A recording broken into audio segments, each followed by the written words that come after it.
Push করে বলতে 3 নম্বর বাটনটা অন করে দিতে হবে।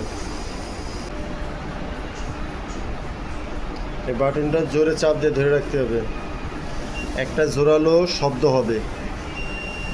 এখন এই শব্দটা বন্ধ করার জন্য আবার আমাদেরকে পিছনে যাইতে হবে। এই বাটনটা আবার আমরা যখন অফ করে দিলাম শব্দটা বন্ধ হয়ে গেল। এবার সিলেক্ট বাটন চাপ দিয়ে মেমোরি 3 আনতে হবে। মেমোরি 3 আসার পর মেমোরি 3-এ প্রবেশ করলাম। মেমোরি 3-এ প্রবেশ করার পর এখানে 151 আছে, 152-তে যাইতে হবে। 152 অন করা আছে, এটাকে আমরা অফ করে দিলাম। এবার সেভ করে দিলাম, ব্যাস। এখন আমাদের হিরো 305 রিমুভ হয়ে গেল।